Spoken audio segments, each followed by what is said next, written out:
Welcome back दोस्तों to my channel sets of life. ये मेरा पेट जिसका नाम है डाइनो और आज मैं आप लोग को एक कहानी सुनाता हूँ। ऐसा करते हैं, कहानी दिखाता हूँ अपने तरीके से। आज का ब्लॉग 3 है और टाइटल है कहानी जो मेरे दिल के पास। तो जल्दी से चलते हैं अलीगढ़ से 64 किलोमीटर दूर केसर कलन गांव में। चलते हैं केसर कलन गांव में।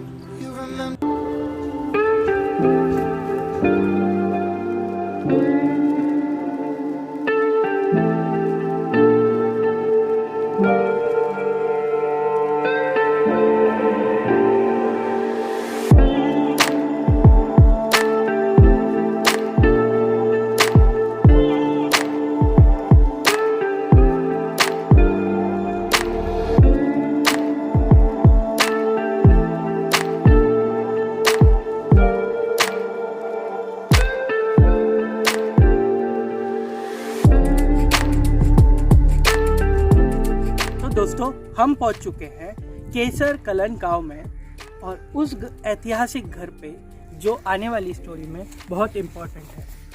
ये घर के अंदर चल के आपको मैं हमारे मेन कैरेक्टर के बारे में बताता हूँ।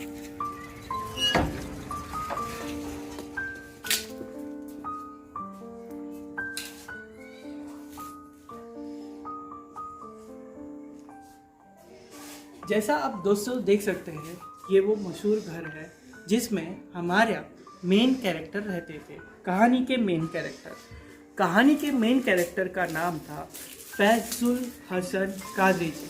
फैजुल हसन कादरी जी एक रिटायर्ड पोस्टमास्टर थे और वो एक अच्छे किसान भी थे।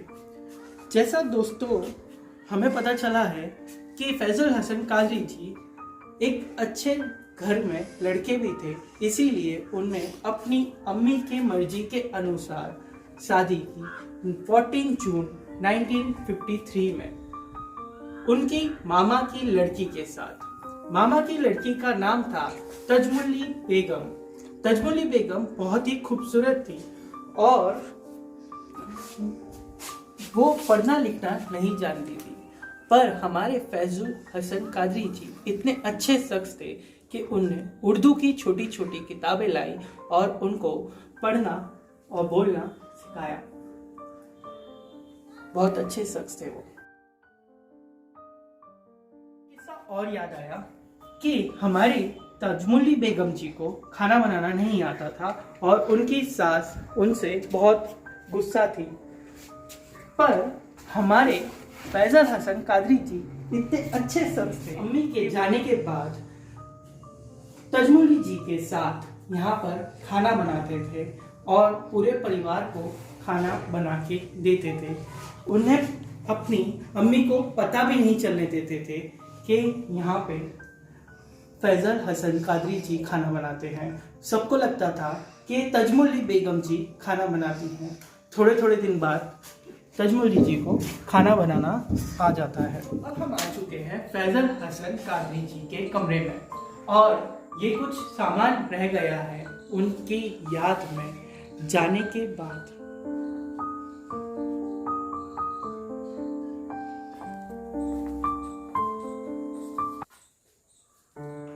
जब फैजल हसन कादरी जी को पता चला कि उनकी बेगम कभी मां नहीं बन पाएंगी तो दोनों गहरे सदमे में आ गए। पर हमारे फैजल हसन कादरी जी इतने अच्छे शख्स थे कि उनने अपनी बेगम को समझाया कि औलाद नहीं है तो क्या हुआ। एक दिन फैजल हसन कादरी जी अपनी बेगम के साथ बैठे हुए थे और बेगम ने कहा कि अगर हम मर जाएंगे तो हमारा नाम कौन लेगा। फैजल हसन कादरी जी ने एक वादा किया कि अगर आपके जाने के बाद अगर मैं जिंदा रहता हूँ तो आपकी याद में एक ऐसी चीज करूंगा कि दुनिया देखने आएगी। एक दिन तजमुली बेगम जी की तबीयत खराब हो जाती है और उनके गले के कैंसर की वजह से इंतकाल हो जाता है। इस वजह से हमारे फैजल हसन कादरी जी उनके आखिरी शब्द नहीं सुन पाए और वो उनके जाने के बाद इस खिड़की से उनका दीदार करते थे। और दोस्तों, आप भी एक बार दीदार कीजिए।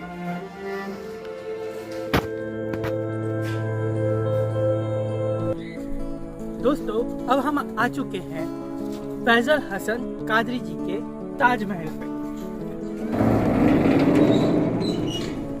ये वो ताजमहल है जो मार्बल से नहीं बना। ये वो ताजमहल है जिसके अंदर लाइट नहीं है। ये वो ताजमहल है जिसके कोई टिकट नहीं है। ये वो ताजमहल है जो किसी राजा ने नहीं, एक आम आदमी ने बनाया है। आम आदमी ने अपनी पूरी जगह बेचने के बाद ये ताजमहल बनाया है अपनी बेगम के याद में। कादरी जी ने अपनी जगह गवर्नमेंट को दान कर दी, दुनिया के विकास के लिए, लोगों के विकास के लिए ये जगह अपनी दान कर दी।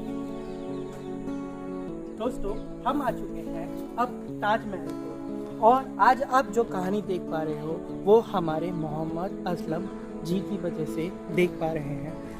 ये अब इस जगह की सारी देखभाल यही करते हैं। आइए अंदर चलें। चलिए।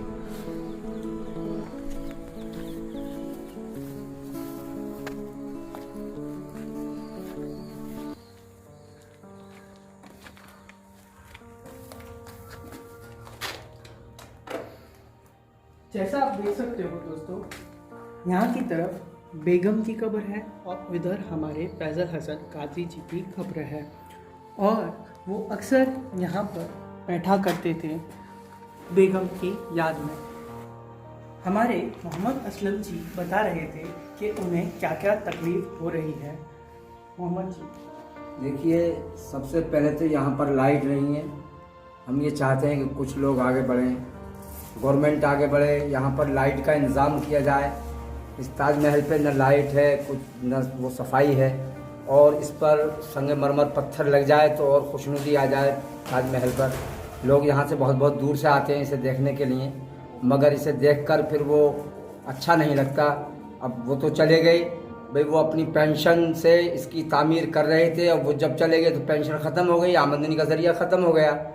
मैंने कुछ पैसा लगाया इसमें, जो प्लास्टर वगैरह कराया है, जो मेरे पास था। अब मेरे पास भी कुछ नहीं है, इसलिए कुछ मदद हो कि ये पूरा हो।